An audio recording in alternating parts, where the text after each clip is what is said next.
네, 매주 수요일에는 기자들의 눈으로 정치권 사정 살펴봅니다. 자, 오늘도 어김없이 경향신문 구교영 기자 그리고 시사인의 김은지 기자 두 분 나오셨습니다. 어서 오십시오. 안녕하세요. 네, 잘 지내셨죠?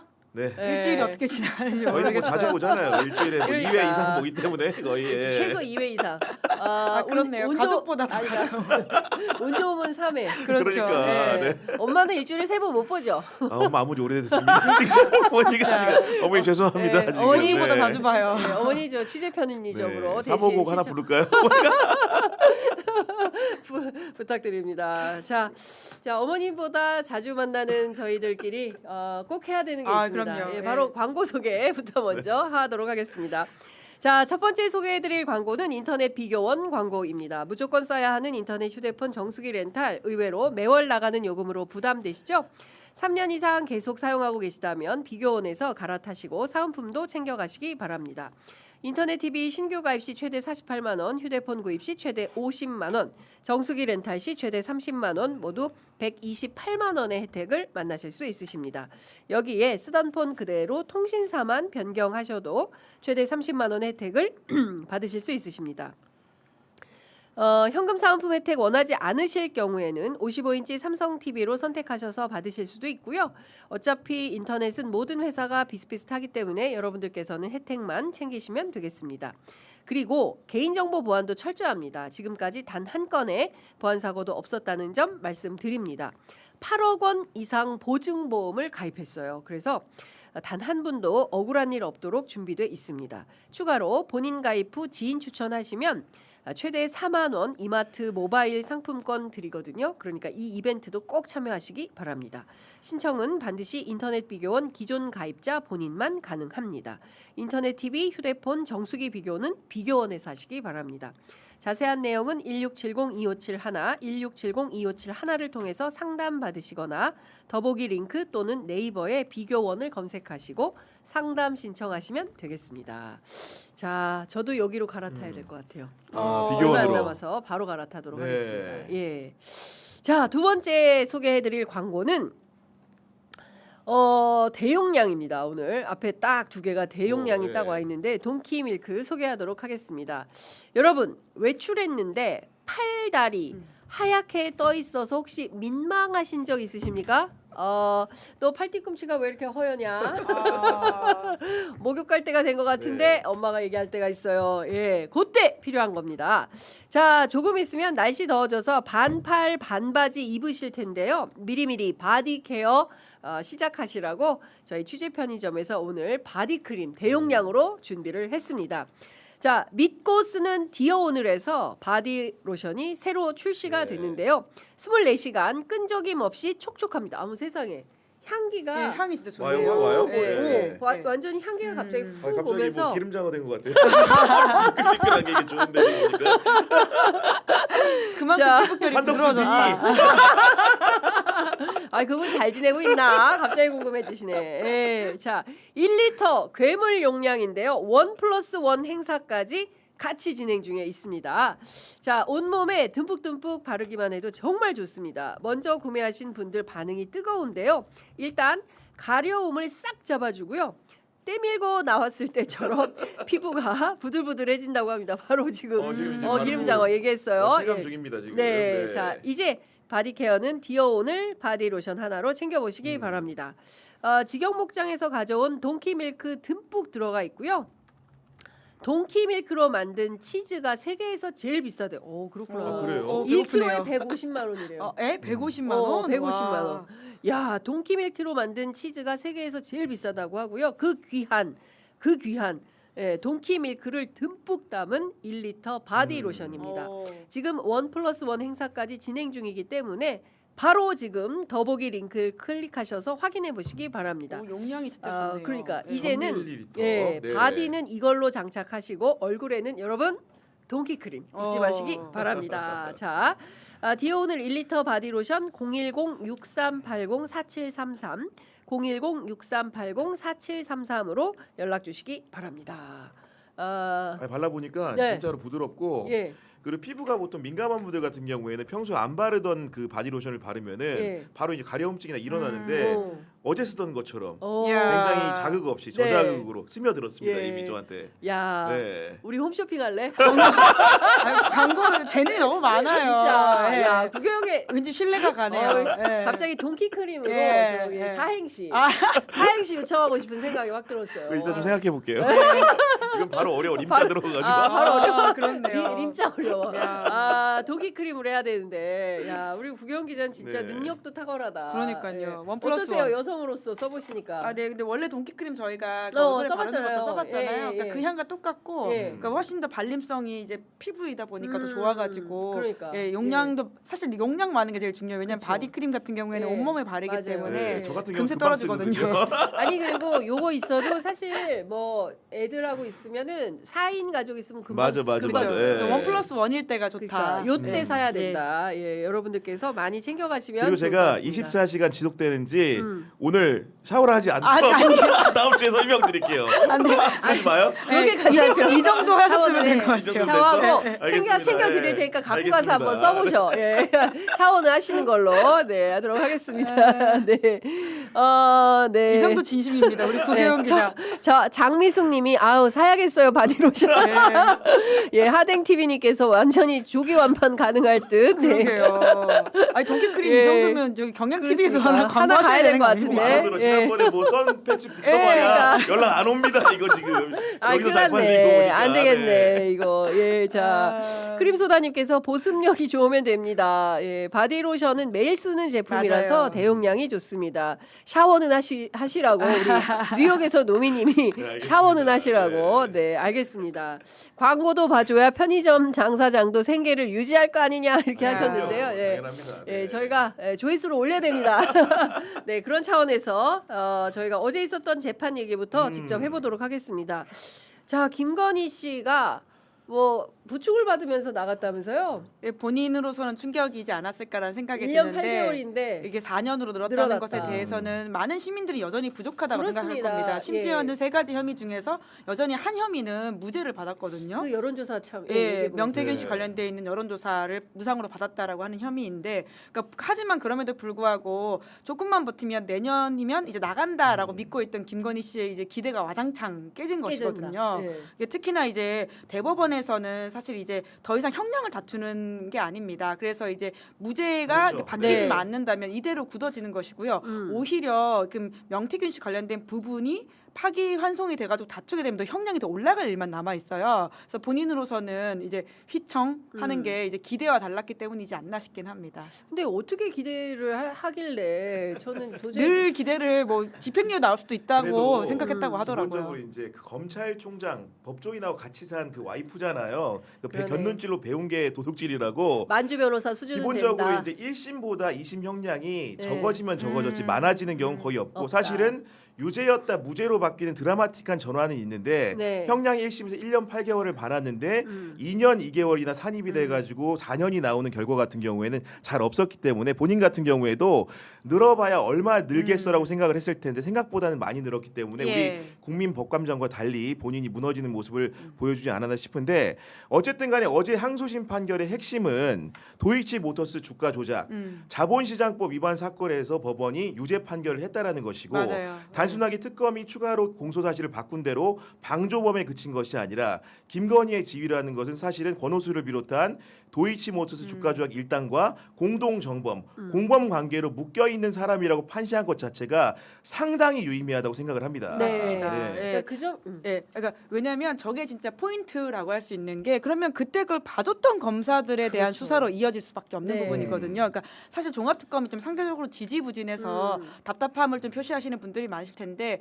이 판결이 또 근거가 되어가지고 종합특검을 좀 움직일 수 있는 근거가 나왔다라는 생각이 들고요. 조상원, 이창수 이런 사람들에 대한 책임을 이제 좀 다시금 따져볼 수 있는 동력이 생겼다라고 봐야 되겠죠. 그렇습니다.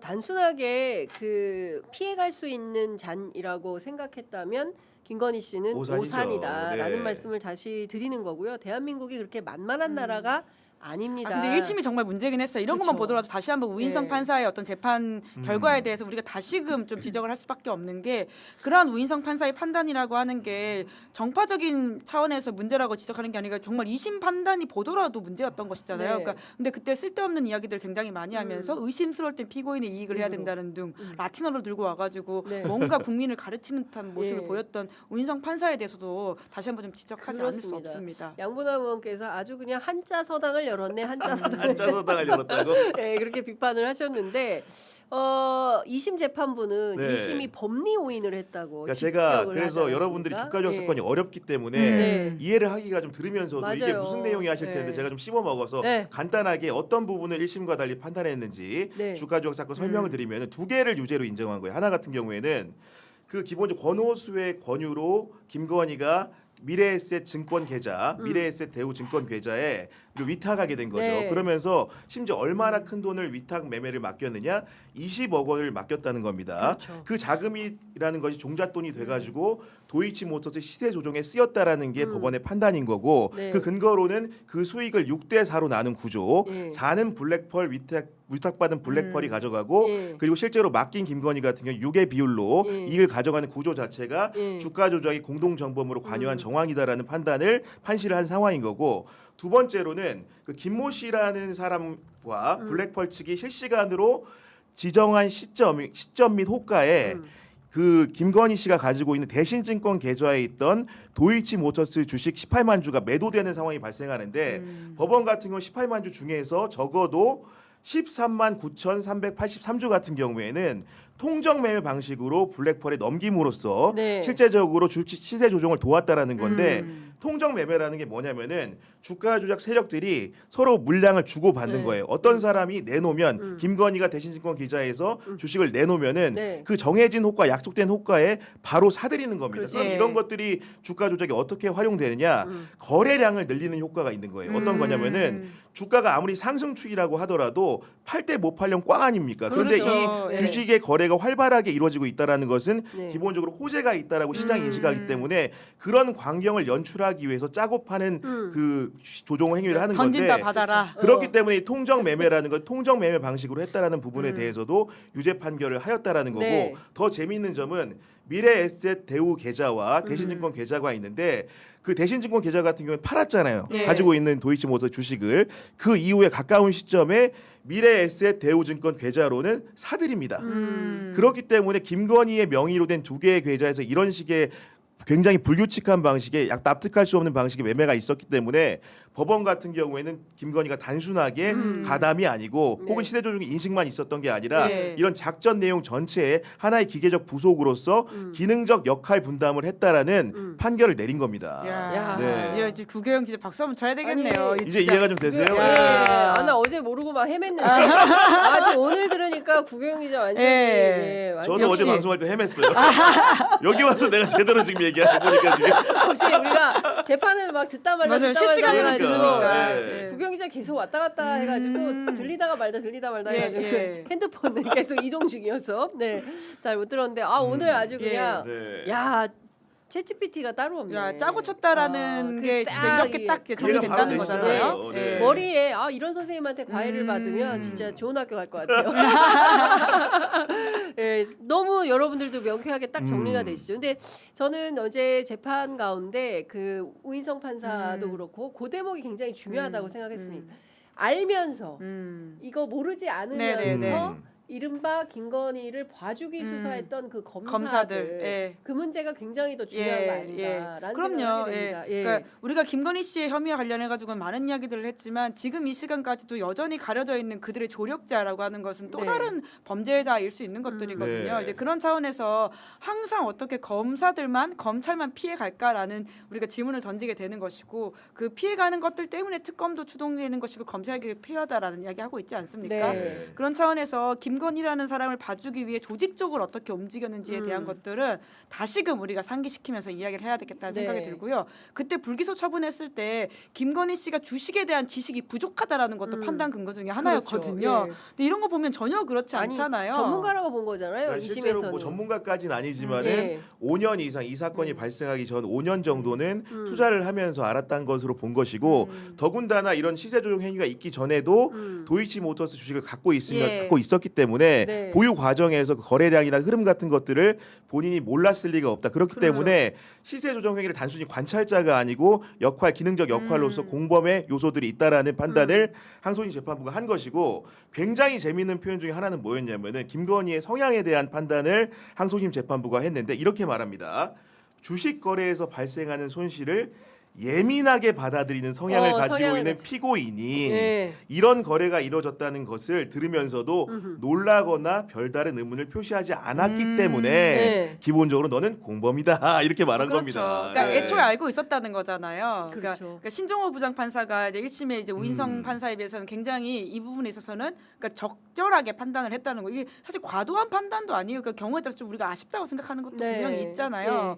그럼에도 불구하고 이 정도 가지고 우리가 참 감탄을 해야 된다는 게 슬픕니다. 1심의 네. 판단이 너무 부족했기 때문인 거죠. 그렇죠. 그러니까 이재명 대통령이 이제 하여간 하나만 걸려봐 거의 이런 수준인 네. 거잖아요. 아, 주가 조작하면 폐가망신한다. 그렇습니다. 네. 예, 그런 것에 비추어 볼 때 김건희 씨의 형량은 너무나 부족하다. 그리고 여론조사 여전히 이제 무죄하고 하나 또 반가운 것은 그래도 뭐죠? 알선수재. 샤넬백 추가적으로 이제 인정이 그렇습니다. 됐죠. 예.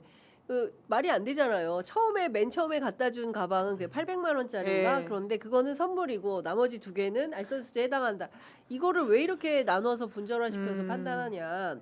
그렇죠. 다 뇌물 네. 성격인 거지. 그럼요. 예. 그런데 이번 2심 재판부에서는 정확하게 싹 본 다, 거죠. 예, 네. 정확하게 봤다. 그러니까 되게 상식적인 판단에 대해서 우리가 이렇게 반가워한다는 그러니까. 상황이 좀 황당하다라는 생각도 들고, 그러니까 그렇게 바로 잡혀지지 않았다면 지금도 선거 기간이잖아요. 그렇습니다. 그러니까 충분하게 그러면 그걸 모사해가지고 하는 다른 범죄에 대해서는 어떻게 할 거냐라는 질문을 할 수밖에 없는 거고요. 네. 근데 그건 또 처벌을 하고 예. 이거는 피해가고라고 하면 법의 잣대가 휘어져 있는 거고, 근데 그것도 처벌을 안 한다. 네. 그건 말이 안 되니까 이번에 바로 잡혀지는 게 맞죠. 그렇습니다. 근데 과연 4년으로 김건희 씨가 폐가망신 하지는 않을 거 아니냐라는 댓글이 어제 굉장히 많이 쏟아지던데 달렸죠. 지금 네. 뭐 마찬가지 판단인데요. 이제 이게 시작이고요.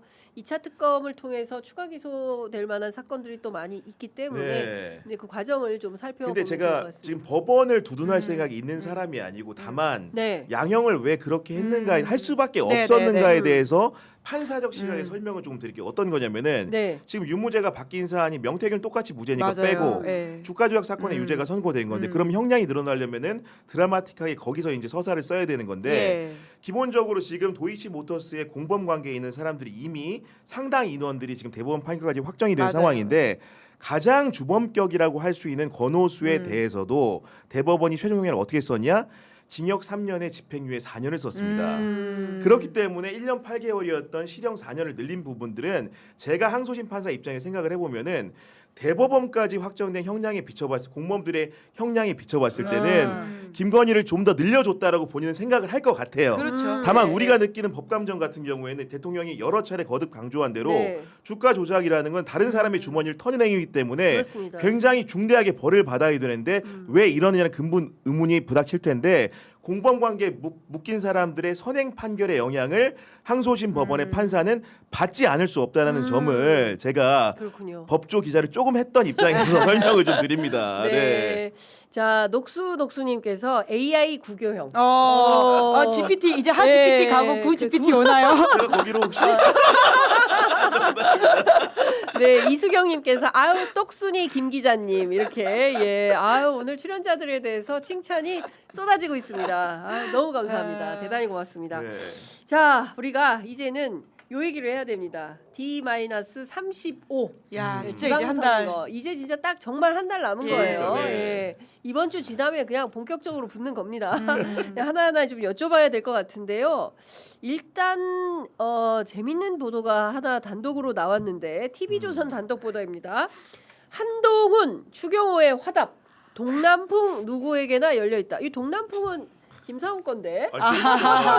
이렇게 네. 차용을 맘대로 해도 되는 건지 모르겠네요. 이거 좀 네. 저기 그 저작권을 내야 될 것 예. 같은데. 네, 이거 어떤 맥락의 인터뷰가 나온 겁니까, 그러니까 김 기자님? 지금 이제 부산 북구에 많은 기자들이 이제 달려가서 르포를 쓰기도 하고 이제 각 후보자들 인터뷰하고 있는 상황인데 사실 어제부터 한동훈 전 대표를 인터뷰한 게 다 단독이라고 주장하는 기사들이 많이 나오고 있긴 해요. 네. 그러니까 오늘은 TV조선에서 이제 인터뷰를 했다라고 하면서 기사를 냈는데 한동훈 전 대표가 이제 추경호 이제 대구시장 후보가 동남풍론을 이야기했다라고 하면서 이제 영남의 보수가 결집하면서 다시 한번 바람을 일으키겠다라고 하는 이야기에 동의한다면서 동남풍은 누구에게나 열려 있다 이런 말을 했다는 거예요. 그러니까 일정 부분 한동훈 전 대표가 추경호 시장 후보자에게 뭔가 이제 화답하는 형태로 연대도 할 수 있다는 식의 이야기로 들리는데 이게 과연 적절한지에 대해서 좀 의문이 듭니다. 네. 왜냐하면 한동훈 전 대표는 본인의 가장 중요한 정책 자산을 계엄을 막았다라고 하는 것이거든요. 그렇죠. 물론 이제 그 당시에 계엄을 막은 많은 사람들이 있어서 혼자만 막은 게 아니라는 또 비판들이 있는데 예. 그럼에도 불구하고 본인은 이 자산을 가지고 있으면서 추경호 이제 후보자한테 네. 이렇게 뭔가 이 연대하는 모양새를 만드는 게 과연 본인의 브랜드에 맞느냐라는 생각이 들고요. 추경호 후보 같은 경우에는 누구보다도 지금 내란 이제 주요 종사 혐의로 재판을 받고 있는 피고인이지 않습니까? 그렇습니다. 근데 이렇게 하는 게 그러니까 본인이 지금 보수 적자라고 이야기를 하고 있는 것 같은데 네. 그 적자라고 하더라도 재거래 대상으로서는 추경호 전 원내대표가 맞나 이런 생각이 들어서 이 메시지는 좀 물음표가 많이 듭니다.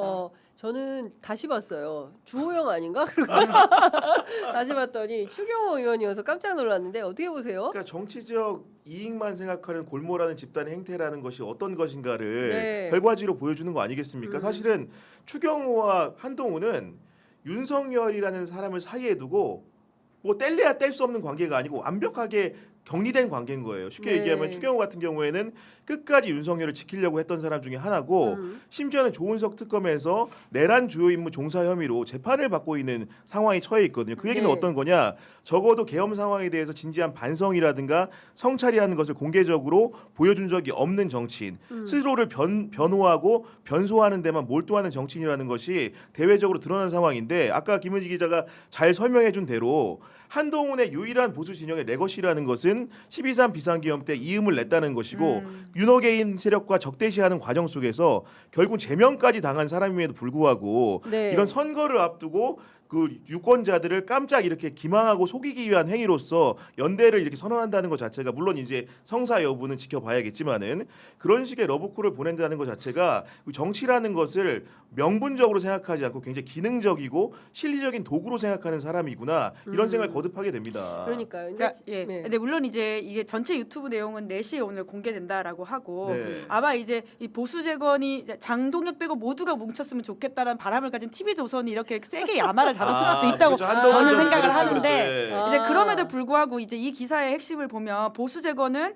이제 이재명 정권 폭주를 막기 위한 것이고 그러려면 다 모일 수 있다라는 취지의 이야기를 하고 있긴 해요. 자, 그러면은 예. 보수 재건의 깃발을 TV조선이 든 겁니까? 그러니까 뭐 지금 심지어는 장동혁 이제 대표한테는 걸음이 되라는 이야기를 TV조선은 아니지만 네. 조선 계열인 조선일보가 하고 있잖아요. 이제 그 정도로 장동혁 빼고 다라고 이야기를 하고 있는 것 같은데, 네. 그러니까 저는 그게 지금 보수가 가지고 있는 가장 큰 문제점 중에 하나라고 생각해요. 원인 진단이 잘못됐으니까 문제 해결 방식도 잘못된 건데 마치 장동혁만 없어지면 지금 보수가 재건될 수 있는 것처럼 혹은 지금의 실패와 고생과 혹은 사람들의 어떤 실망감이 장동혁으로부터 기인한 것처럼 말하는 거는 아주 좋은 핑계감이라고 생각하거든요. 그렇습니다. 예. 추경호 원내대표 같은 경우에는 그 당시에 표결에 지금 관여했다라는 예. 이유 때문에 지금 수사와 그리고 기소돼서 재판을 받고 있는 처지이고 네. 당장 한동훈 전 대표가 신동욱 의원과 관련해 가지고도 뭐 문제 제기하고 그랬잖아요. 그리고 지금 뭐 장동혁이 물러나고 나면 나온다라고 하는 사람들의 이름 꼽히는 사람이 지금 뭐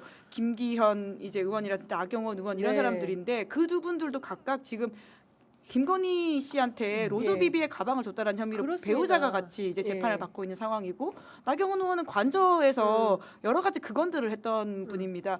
장동혁만이 문제인 것처럼 이야기하는 것이 지금 가장 큰 보수의 뭐라고 할까 문제 진단 잘못된 부분이라고 생각해요. 그것만 희생양하면 끝나는 것처럼. 예, 그러니까 제가 보기엔 굉장히 어리석어요. 그러니까 본질을 꿰뚫어 보지 못하고 계속 그 표피만 건드리고 그냥 이런 거예요. 일종의 이제 분장술인 거죠. 화장, 뭐 얼굴만 살짝 화장해서 바꾸면 국민들이 또 속아줄 거야. 저는 대표적인 상징적 발언이 그 윤상현 의원의 발언이라고 1년만 지나면 네. 재서봐, 형이 다 해봤어. 걱정하지 마. 1년 지나면 국민들 다 까먹어. 그리고 우리 다시 찍어준다. 절대 그런 일이 없을 것이다. 예, 이제 국민들이 그런 생각을 다 결심을 한 거예요. 그 내란 상황을 지켜보면서. 근데 김은지 기자님 말씀 잘 해주신 대로 그 한두 명이 아니에요. 지금 내란의 소위 얘기하는 내란의 부역자들이 국민의힘 안에 드글드글한 겁니다. 그런데 이 사람들 다 지금 입국다 마치 그때 없었던 것처럼 나는 상식의 편에 섰던 것처럼 네. 나는 국민 편이었던 것처럼 포장하고 속이는 거죠. 그렇지 않습니까?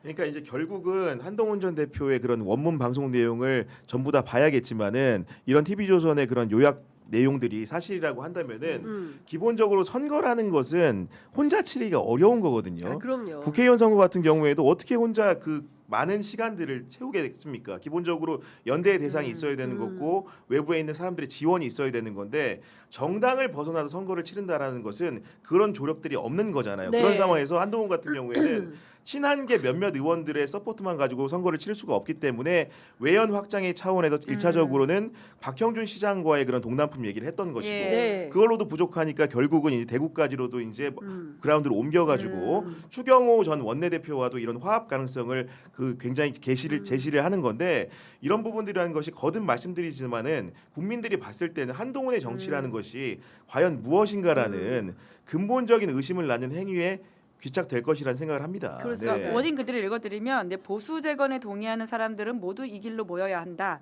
동남풍이 없으면 보수는 망한다는 것을 우리 모두가 알고 있다. 이렇게 이야기하면서 추경호 이제 시장 후보자와 관련된 이야기를 했다라고 하니까 뭐 전체를 봐야 되겠지만 여튼 그러니까 한동훈 전 대표가 가지고 있는 계엄에 대한 일관성이 있다면 적어도 손을 잡을 수 있는 사람과 아닌 사람은 구분해야 되는 게 아닌가라는 생각 듭니다.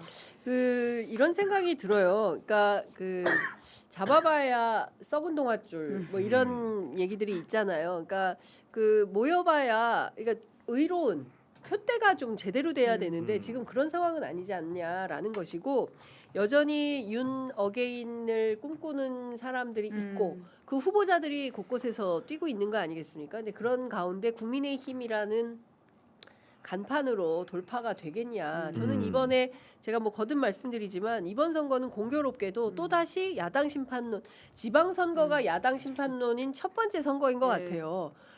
지방선거에서는 한 번도 이렇게 야당 심판론이 예. 우세했던 적이 없었던 것 같은데 스스로 자기들이 자초하고 있다라는 말씀을 좀 드려야 될 것 같습니다.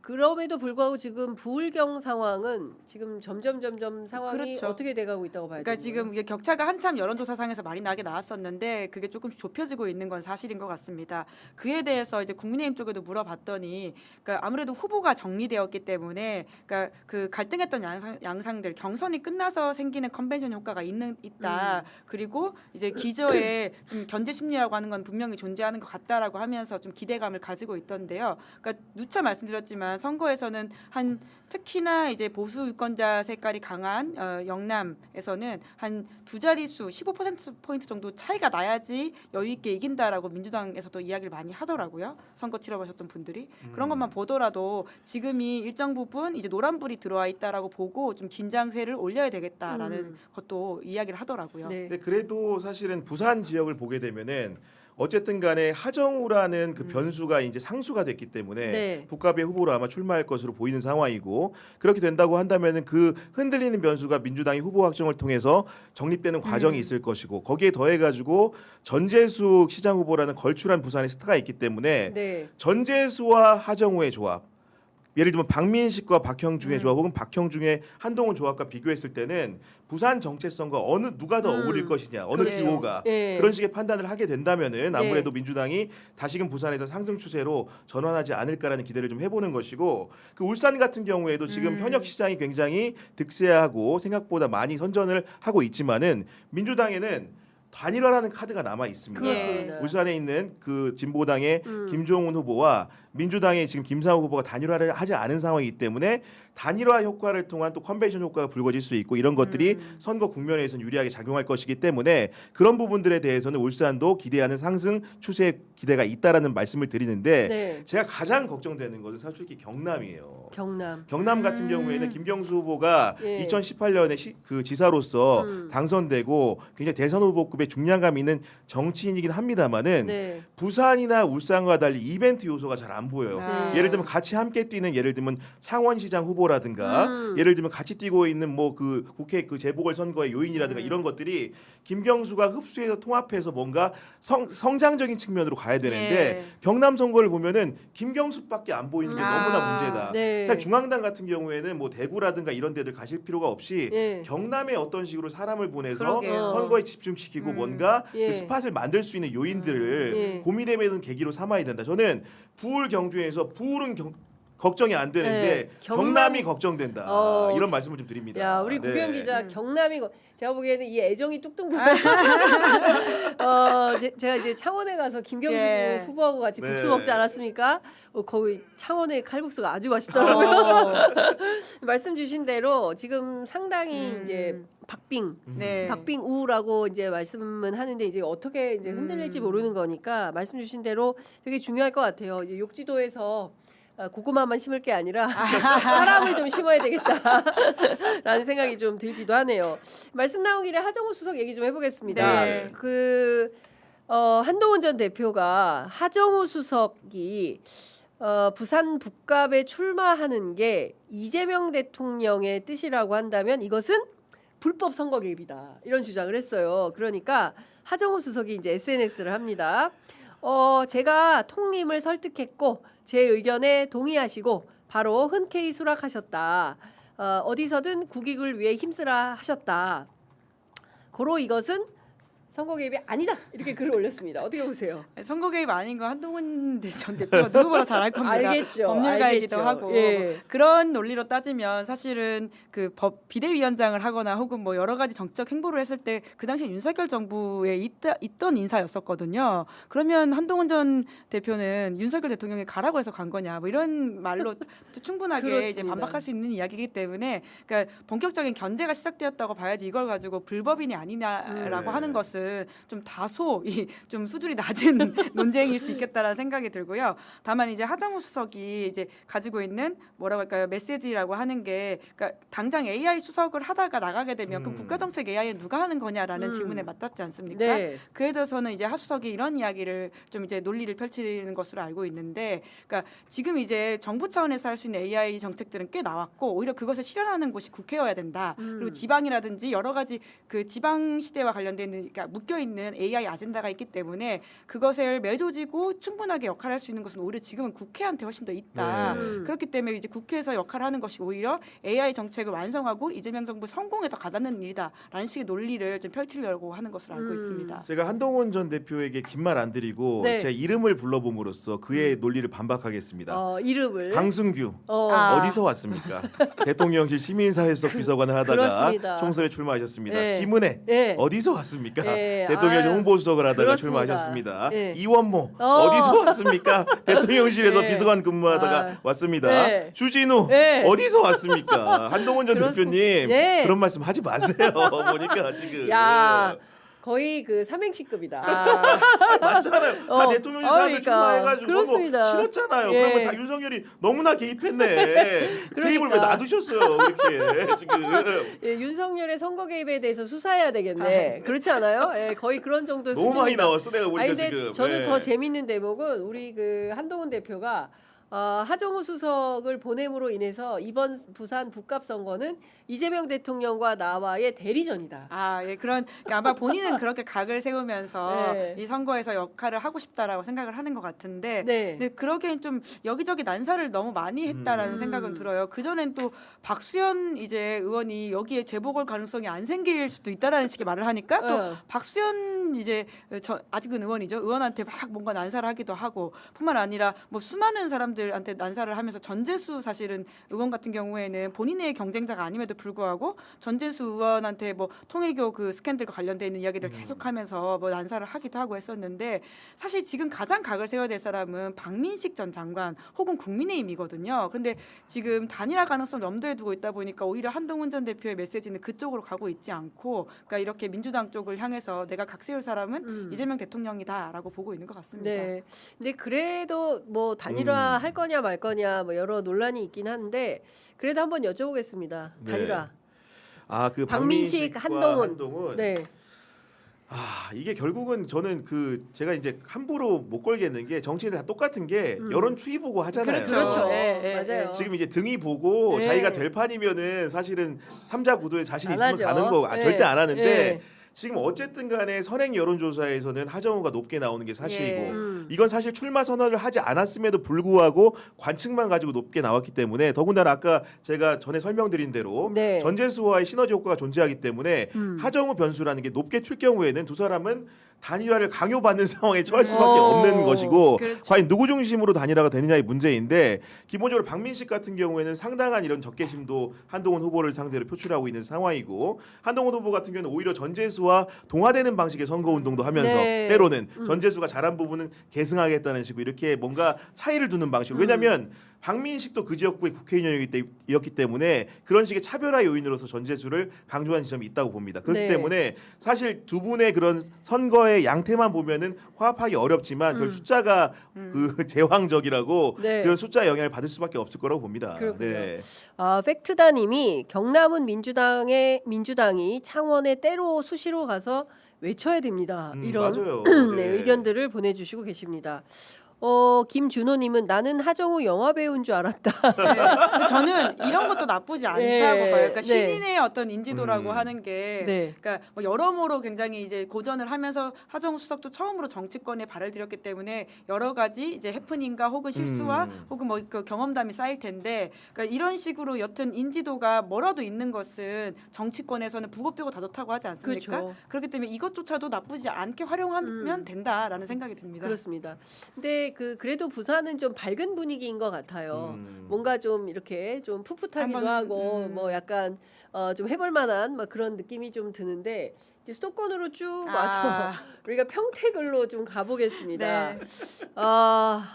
어찌하오리까. 예. 그러니까 지금 오늘 또 이제 여론조사 꽃에서 여론조사가 하나 나와가지고는 김용남 전 의원이 이번에 본인의 수위로 이제 소셜 미디어에 올리고 이렇게 했던데, 네. 그러니까 여튼 이것도 똑같습니다. 여론조사 추이가 모든 것들을 결정할 거라는 생각이 드는데 기본적으로 이제 우리나라는 양당으로 출연될 수밖에 없는 구조이기 때문에 재보궐선거가 진행되면 진행될수록 이제 양당 후보들이 좀 유리한 고지에 올라갈 것이고요. 지금까지는 사실은 후보가 확정이 되기 전에도 이 정도였기 때문에 좀 아마 추세적으로 다른 사람들이 유리할 거다라는 생각이 있었지만 김용남 전 의원은 사실은 후보가 확정되기 전에도 꽤 나왔는데 지금 네. 나오는 거 봐서는 앞으로 더 좀 가능성이 높지 않을까라는 생각이 들고 그러면 또 이제 단일화 이슈가 이 지역에서도 아주 중요한 아젠다로 떠오를 겁니다. 네.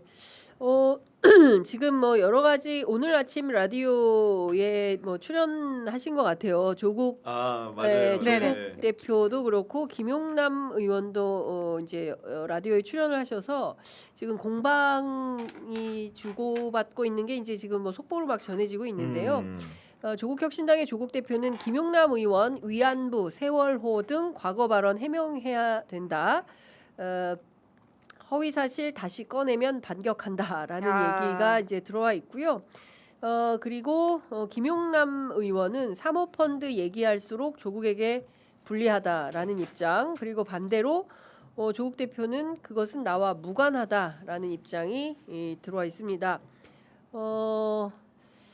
자, 쉽지 않아요. 네. 그러니까 자, 구경 기자님 어떻게 보십니까? 이거를 과연 이런 상황이 될 거라는 것을 민주당 지도부가 몰랐을까 이런 생각이 드는 거고 왜냐면은 평택을이라는 지역구의 그 선거구의 성격을 규정했을 때 네. 민주당 안팎에서도 갑론을박이 당연히 있었죠. 정말 치열하게 치를 것인가 피터지게 치를 것인가 아니면은 화해적으로 치를 것인가라는 문제였는데 평택에 인접한 지역구 국회의원들 같은 경우에는 지역 인사를 공천에 대할 필요성을 제기하면서 다소 화해적인 제스처를 취한 반면에 중앙당의 이번 공천 결과라는 것은 비단 김용남이 아니더라도 공세적인 스탠스라는 게 확인되는 것이 김용남이 안 왔다면 이광재가 왔다는 거 아닙니까? 그 얘기 자체가 중앙당이 평택에서는 평화롭게 선거를 치를 생각이 없다라는 정도의 생각이 형성된 것으로 보이는 것이고 그 얘기는 결국은 선두 싸움을 하겠다는 겁니다. 네. 나중에 필요적 요인에 의해서 단일화를 할 수 있지만은 적어도 그 5월 말까지는 피 네. 터지게 싸우겠다라는 자기 확신이 있는 상황인 것이고 이런 상황에서 조국 대표가 오늘 뉴스공장에 나가서 이런 식으로 과거에 김용남 그 전 의원의 행적을 읊은 것은 사실상 전초전이라고 보는 것이고 그렇죠. 김용남 같은 경우에도 반대로 조국 대표의 과거의 저격수 역할을 반대 정당에서 했었기 때문에 이런 부분들을 수인하고 참고 갈 수 있을지의 문제가 남았는데 상당 부분 이렇게 경합 형태에서 가게 된다라고 한다면은 당내에서 전당대회를 해서 당 대표를 뽑아도 싸우지 않습니까? 네. 지금 각자 다른 정당에 속해 있는 마당이고 당선을 목표로 하는 사람들이기 때문에 훨씬 더 혈투가 될 것이다라는 관측을 할 수 있을 것 같습니다. 네. 오늘 그 겸공에서 공개한 여론조사 꽃 조사 내용을 조금 보고 네네. 가겠습니다. 이 조사에 따르면 김용남 의원이 27.5 그리고 유이동 지금 국민의힘 후보죠 18.9 조국혁신당의 조국 후보가 21.8 그다음에 김재현 후보가 진보당입니다 6.9 그리고 황교안 후보가 10.3 네. 이렇게 나왔습니다. 이 내용만 보면 단일화를 해야 돼요, 말아야 돼요? 그러니까 지금 어떻게 보십니까? 서울의 대처대표가 이제 아마 한 일주일, 이주 사실은 단일화라고 하는 것은 네. 말을 꺼내는 순간 블랙홀이거든요. 나머지는 아무것도 하지 않고 단일화 이야기만 계속 돌아가기 때문에 굉장히 후보자들 특히나 이제 선두로 달리지 못한 후보한테는 굉장히 블랙홀 같은 이슈여가지고는 먼저 꺼내고 싶지 않을 겁니다. 그리고 만약에 단일화가 된다고 하더라도 그것은 아까 구교영 기자 지적처럼 이제 5월 말이라든지 이제 선거 후반으로 가야지만 되는 것이고 최대한 뛰어본 다음에 각자의 판단을 받는 상황이기 때문에 지금으로서는 예단하기는 어렵다. 하지만 이게 소위 말하는 진보 진영의 단일화라고 하는 게 단순히 본인들만의 의지로만 되는 게 아니라 경우에 따라서는 보수 단일화가 먼저 될 수도 있거든요. 그러면 그렇죠. 유이동, 황교안이 합쳐져 가지고 무조건 이기는 결과가 나온다고 하면 진보도 단일화하라라고 하는 압박에서 벗어나기가 쉽지 않을 거예요. 그럴 경우에는 또 다르게 이제 단일화의 추동이 생길 수 있다. 그러니까 이게 단순히 내 결정으로만 될 수 있는 선거가 절대 아니게 되었다라는 거죠. 이 조사는 평택을구의 500명 유권자 500명, 샘플로 네. 이제 여론조사가 되어 있는데요. 정당 지지도를 살펴보면 더불어민주당이 47.3, 국민의힘이 24.3입니다. 그리고 조국혁신당의 지지율은 8.1로 이렇게 나와 있네요. 그리고 이재명 대통령의 국정수행에 대해서는 잘하고 있다가 전체적으로 68.3 정도로 조사가 된 걸로 해당 보니까, 지역에. 그러니까 평택 을구 지역에 500명을 샘플로 네네. 해서 한 조사입니다.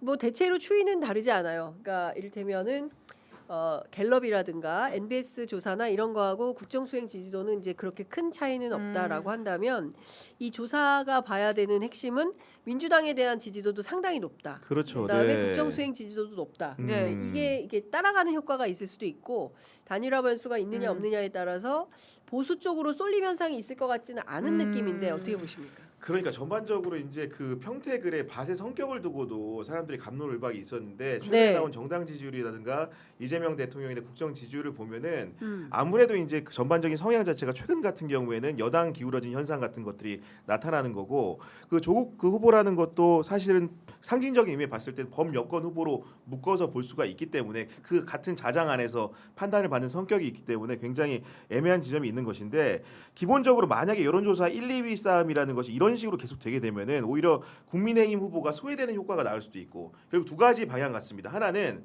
유이동 후보의 선전 여부가 너무나도 중요한 게 유이동 후보가 만약에 1, 2위 싸움을 뚫고 나와서 2등으로 간다.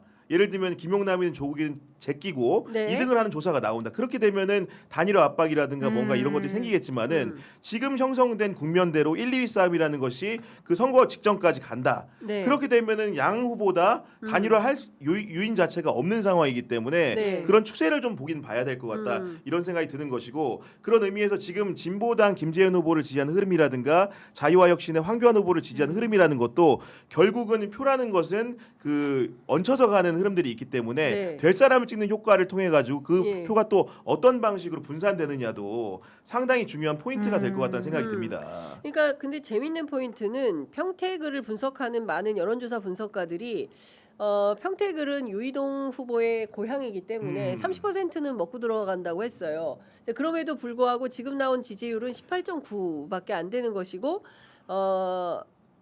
그 부정선거 황교안 네. 후보하고 합친다 하더라도 30%가 안 되는 수준이에요. 그렇다면 이 지역에서는 사실은 뭐 어찌됐든 범민주 국민의힘세가, 그렇죠. 예, 예. 국민의힘세가 세지 약한, 않고 그리고 이제 범민주 뭐 예를 들어서 누가 됐든 예. 후보가 되면 승리할 수 있는 그렇죠. 굉장히 예, 가능성이 예, 예. 높은 지역이다. 네. 이런 분석이 가능할 것 같아요. 그런 차원 때문에 또 단일 압박이 있을 수 있다라는 이야기인 그렇죠. 건데요. 예. 그러니까 뭐 어쨌건 간에 여기는 민주당이 이제 혹은 범민주 계열이 이제 그러니까 방어해야 되는 곳이라고 하는 것인데 여기를 국민의힘이 한 자리 더 내어주는 게 맞느냐라고 하는 문제 의식은 그러니까 김용남 의원이라든지 그리고 조국 대표라든지 그리고 뭐 김재현 대표까지도 공유하고 있는 이야기로 계속 말을 하고 있거든요. 네. 그래서 이게 각자가 어떻게 뛰는지에 따라 가지고 너무나 방정식이 달라져서 이제 평택은 끝날 때까지 끝난 게 아니고 어떻게 봐야 될지 모르겠다 싶긴 합니다. 그래서 네. 제가 정치 공학적인 요인 그건 정말 이거는 제 상상력의 측면 설명을 드리면은 절대 이제 제가 거명한 후보는 기분 나빠하지 마시고 네. 제가 보기에는 진보당 김재현 후보의 선택이 변수가 될 수가 있다. 아, 결국은 민주당이 여러 단일화 국면이라는 것이 진보당과 많이 묶여 있는 상황인데 여기저기서 그런 상황 속에서 만약에 선거 레이스 중반에 김재현이 민주당을 지지하는 경우 이런 식의 변수가 돌출됐을 때 그것이 조국 후보와 김용남 구도에서 끼칠 영향이 무엇인가라는 것을 제가 불현듯 지금 생각이 든 상황인 거고 AI 천재 맞 야, GPT. 야, 구GPT. 그런 국면이라는 것이 굉장히 예. 이 선거에서 예. 결정적인 영향을 줄 수 있는 변수가 될 것 같아요. 왜냐하면 맞습니다. 진보당이라는 데는 여러분들 무시하면 안 되는 게 조직력이 강고하기 그렇죠. 때문에 만약에 누굴 돕는다고 치면은 전역을 훑으면서 다닙니다. 그렇기 때문에 아유 진보당 선거 운동을요 거기는 어떻게 하냐면 농활부터 시작해요. 그렇죠. 예. 피 뽑기부터 시작을 하고 동네 쓰레기 마을 청소부터 시작하고 청소하고 어르신들 네. 손톱 어르신들 깎아드리고. 손톱 깎아드리고 예. 이렇게 해서 한 표 한 표 모아서 선거 캠페인하는 데가 진보당이에요. 이미 지금 김재현 후보를 지지한 네. 누군들이 많이 평택에 그 착근했을 가능성이 네, 높고 그렇습니다. 그런 식의 선거 운동을 해오고 있는 상황이라고 한다면은 전국에서 와 사람. 근데 이 국면에서 만약에 누구를 둘 중에 누구 하나에 손을 들어준다 아, 이런 상황이 공학적으로 됐을 때는 캐스팅 보터를 굉장히 큰 그렇습니다. 중대 변수가 될 수 있다라는 말씀을 드립니다. 네. 야. 평택을의 캐스팅 보트는 사실은 진보당의 김재현 예. 후보예요. 그럴 수밖에 없는 게 울산시장 선거가 연동되어 있습니다. 그렇죠. 네. 아니다 하지만 초반부터 그럼요. 나왔던 얘기는 네. 울산 줄게 평택다오였어요. 근데 이 평택다오가 어느 방식으로 귀착이 될지 네. 이제 이거는 지켜봐야 되는데 그렇게 되면 조국혁신당의 조국 후보가 굉장히 어려워질 상황이 될 수 있다. 그리고 더 흥미로운 거는 네. 이거는 굉장히 그런 부차적인 얘기인데 김재현과 황교안이 같은 선거에 싸우는 것도 굉장히 흥미로운 게 황교안은 박근혜 정부 때 법무부 장관으로서 예. 당시에 그 진보당을 통진당 해산하는데 해산. 네. 영향을 끼친 사람이고 당시에 통합진보당에서 영향력 있는 정치인 중에 하나로서 활동했던 게 김재현 대표이기 때문에 그렇습니다. 두 사람이 평택에서 만나는 모습도 상당히 이색적이라는 말씀드립니다. 안 되겠네. 네. 아무래도 이번 주말에 평택에 현장 가셔야 되겠네요. 현장 라이브를 해봐야 될 것 같습니다. 네, 평택 민심이 어떤지 확인을 좀 해봐야 네, 되겠다. 근데 정말 재밌게 이거 되었어요. 기자로서 참을 수가 없네. 제작진이 지금 끙 알고 있는데 보니까 지금 제작진이 이제 이거 생방송 꺼버릴 수 있어요. 그만 가! 막 이렇게. 그래서 제가 보기에는 지금 가장 뜨거운 지역이 이제 평택을이 됐다. 그리고 이 평택을이 소위 얘기하는 연합정치, 네. 대한민국의 정치의 미래, 민주진보의 단일화 뭐 이런 거 늘 있었는데 이런 것을 볼 수 있는 하나의 상징과 지표가 될 지역구가 될 거다라는 거예요. 그러니까 이제 과거의 이슈들을 가지고 막 난장판 진흙탕 싸움을 할 건지 아니면 신사답게 미래로 가는 미래로 놓고 그다음에 이제 평택의 미래를 놓고 서로 정책 경쟁을 할지 어떤 품격 있는 정치를 보여줄지 이것은 각 당과 후보들의 내공에 달려 있다라는 생각이 좀 듭니다. 흡사 보면 국민의힘은 늘 그렇게 진흙탕 싸움을 해요. 막판에 멱살 잡습니다. 그런데 그렇게 똑같이 그런 네. 방식으로 후진적 정치를 할지 아니면 새로운 담론 정치에 여는 어떤 신사다운 정치의 새로운 시작을 열게 될지 네. 정말 궁금하다라는 생각이 좀 들고요. 아, 네. 아까 말씀하셨던 여론조사 꽃에서 부산 북구도 했네요. 어. 여기 보면 한동훈 대표가 3등으로 나오는 결과여가지고 네. 아 그래요? 네. 네. 그러니까 지금 이제 보니까 하종우 수석이 44, 박민식 전 장관이 24.5, 그리고 한동훈 전 대표 22.9. 물론 뭐 오차범위 안에 있긴 합니다만은 뭐 여기도 굉장히 좀 흥미롭게 진행되고 있고, 여튼 2등의 기싸움을 누가 하는지에 따라 가지고 있는 단일화 여부들이 여러 다이나믹스가 생길 텐데 네. 참 여기도 궁금하다라는 예. 생각이 좀 듭니다. 자, 그리고 지금 청와대에서 무려 이제 4인방이 출격을 합니다. 그러니까요. 네. 네. 전은수 대변인 같은 경우에는 아마도 하정우 수석과 함께 이번 선거에서 아산을 출마 가능성이 매우 높은 것으로 점쳐지고 있는데 아직 발표는 안 했어요. 그렇죠. 오늘 인재 영입식을 하고 네. 이제 막 곧 발표하지 않을까라는 전망이 큰데 네. 이 정도 상황에서 아니라고 말하는 게 더 충격적이니까 뭐 거의 기정사실이라고 저희가 이야기해도 그렇습니다. 괜찮지 않을까 싶습니다. 네. 네. 뭐 요새 뭐 물어보면 하트를 보내요. 아, 예. 사랑만 나눠주고 계시는 건가요? 그렇습니다. 사랑만 나눠주고 계신데 이제 인터뷰도 응해주시기를 기대하도록 그러게요. 하겠습니다. 그리고 저희가 또 살펴봐야 될 게 이제 안산 안산. 네. 안산 네. 갑이죠. 예, 거기는 근데 이제 민주당이 좀 우세한 지역이기 때문에 네.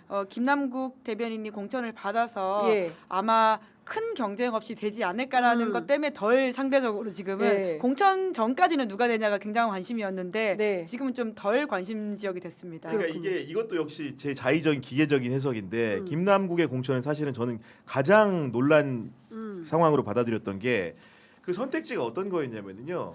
김용과 전해철이 안산갑에 도전을 한 그랬습니다. 상황인거나 진배 예. 없습니다. 없습니다. 김용 그 전 부원장 같은 경우에는 복수의 지역구를 대긴 했지만은 상당수의 의원들이 안산갑으로 뭔가 몰아가는 분위기였기 때문에 그런 건데 김용이라고 하면 생각나는 사람은 당연히 이재명 대통령인 거고요. 그 네. 친명의 어떻게 보면 좌장 같은 사람인 것이고 전해철이라는 사람 생각하면은 문재인 전 대통령의 신복 같은 사람이죠. 네. 장관도 한 사람이기 때문에 예전에 과거 노무현 정부에서 이제 민정수석도 했던 전후로 했던 관계이기 때문에 이런 건데 친명과 친문 사이에서 문명 같은 선택을 한 게 아닌가라는 이렇게 뭔가 이제 문명인가요? 굉장히 네. 그 김남국 그 전 의원을 예. 좋게 말하면 두루두루 이제 네네. 그러니까 물론 이재명 대통령에 대해서 더 근자에 훨씬 더 가깝고 친했지만은 예. 다양한 이렇게 넓은 스펙트럼을 가진 사람으로서 정청래 지도부에 와서도 대변인 역할을 톡톡히 잘했기 네네. 때문에 네. 그 둘 사이 선택하기는 어렵기 때문에 이게 김남국이라는 지역적 이해도가 높고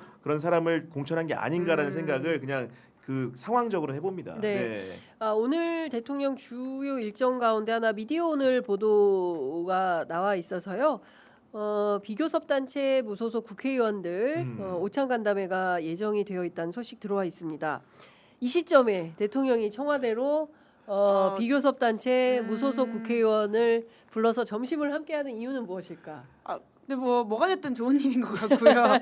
대통령이 자주 소통하고 네. 특히 원내와 이야기하는 것은 전에 정부와 비교해 보면 너무 좀 반갑다라는 생각은 계속 드는데 특히나 이제 개헌 이슈도 있지 않습니까? 네. 그러니까 우원식 의장 같은 경우에도 개헌에 굉장한 이제 에너지를 쏟고 애정을 쏟고 있는 상황인데 지금 여러 정당들이 합쳐져서 무언가를 할 수 있다라고 한다면 당장은 개헌과 관련돼 있는 대통령 관심사도 거기에 있나라는 좀 생각이 들긴 하네요. 예, 개헌과 관련된 것이다. 거기에 더해가지고 꼭 그것만은 아니겠지만. 예. 굳이 뭐 이렇게 창의적 해석을 해보면은 선거 네. 이후의 상황들을 고려하는 게 아닌가 싶은 거고 결국은 지방선거가 끝나게 되면 다음 선거까지는 시차가 있기 때문에 네. 결국 정부가 힘을 얻기 위해서는 지금처럼 이렇게 따로 국박이라기보다는 예. 한데 모여가지고 용광로 같은 형태로서 네. 뭔가 정부의 운영에 더 힘을 탄력을 받을 수 있는 형태로 가기 위해서는 물론 전제 조건이라는 것은 지방선거 승리라는 전제 조건 하에서 네. 그런 식의 여러 가지 통합 행보들을 염두에 둔 장치적 요소 중에 하나라는 해설도 가능할 것 같습니다. 네, 청와대 보도 자료를 살펴보면 비교섭 단체 전원을 초청한 행사는 이번이 처음이다라는 겁니다. 그리고 포용적인 소통 의지를 표명하기 위한 자리라고 하고요. 위기 극복, 국정안정 과제를 해결해 온 것에 대한 연대와 감사의 의미다. 네. 예. 사실은 오늘 이 자리에 조국혁신당, 진보당, 의석순입니다. 네. 개혁신당, 기본소득당, 사회민주당 그리고 무소속 의원 포함해서 모두 21명이 참석을 하게 되는데요. 오늘 기자들이 물었어요. 조국 대표는 왜 안 옵니까? 그러니까 답변이 나왔습니다. 선거. 국회의원이 아니라서. 예, 국회의원이 아니라서 초대를 못 받았다라는 얘기가 나오고 있고요. 개혁신당에서는 이준석 대표가 불참을 네, 하고요. 뭐 천하람 지방 원내대표가 일정, 천하람 가는 거더라고요. 원내대표가 네. 오고 그리고 기본소득당의 용해인 대표도 뭐 다른 일정 때문에 네. 그 행안위 뭐 법안 그렇군요. 심사 때문에 네. 이제 참석을 못한다라는 의견이 좀 들어와 있습니다. 이제 중요한 것은 정치는 정치인이 하는 것 같아도 누가 국민이 하는 하는 거죠? 거다. 국민이 하는 합니다. 거다. 대통령이 예. 오래된 말이죠. 대통령이 예. 오래된 말인데 저는 이 즈음에 이렇게 그 포용적 태도로 무소속 의원들까지 다 초대해서 국회의원들과 함께 오찬을 하면서 또 오후에 어떤 메시지가 나올지 추후에 이제 대변인 브리핑 같은 게 있을 텐데요. 저도 청와대 가서 챙겨보도록 하겠습니다. 네, 중요한 것은 정치를 왜 하냐는 거죠. 무엇을 위해서. 예. 그리고 어떤 나라를 만들려고, 어떤 사회 발전을 꾀하기 위해서, 그냥 내 권력만을 위해서 정쟁만을 목적으로 하는 정치에 우리 국민들은 이제 학을 뗐어요. 그 끝판왕이 바로 12.3 비상계엄 내란이 아니었나 싶습니다. 이제 그런 후진적인 정치를 이제 더 이상 보고 싶지 않아서 요새 조회수도 많이 빠지는 것 같아요. 그러지 말고 건강하고 그렇지 않습니까? 연대하고 어떻게 하면 이 또 국제사회가 어떻게 또 그 약육강식처럼 막 돌아가는 요동치고 있기 때문에 이 정글 같은 국제 질서에서 도대체 대한민국이라는 나라가 이 국제사회에서 우리가 어떤 역할을 하고 또 어떤 나라로 발돋움할 거냐, 그리고 우리 미래 세대에게 어떤 나라를 물려줄 거냐, 지금 이 시대를 살고 있는 우리가 어떠한 시대 정신을 구현할 거냐, 정치가 제일 중요한 거 아니겠습니까? 네. 이제 그런 차원에서 어떤 메시지가 나올지도 궁금하고, 그런 차원에서 또는 저는 재보선 선거도 서로 그냥 막 감정 싸움 하면서 극악적인 상황으로 그냥 완전히 죽기 살기로 하는 정치 말고 좀 건강하고 신사답게 그리고 좀 품격 있는 그런 정치의 모습을 보여주면 좋겠다라는 네. 당부 말씀도 드리겠습니다. 오늘 제가 말이 길었습니다. 중요한 네. 말씀을 마무리로. 챗 GPT와 함께 바디로션 행복했습니다. 촉촉하네 여전히. 1시간 됐는데. 네, 자, 이제 구 저, GPT 네. 오늘 활약이 남다릅니다. 사행시 준비됐어요? 다음 주에. 그림 다음 주에 준비하겠습니다. 조기 그림, 예, 제가. 알겠습니다. 보습 효과를 더 확인하고. 알겠습니다. 다음 주에 우리가 구교영 기자의 동키 그린 사행시를 기대하면서 오늘 두 분 말씀은 여기까지 듣도록 하겠습니다. 말씀 잘 들었습니다. 고맙습니다. 네, 감사합니다.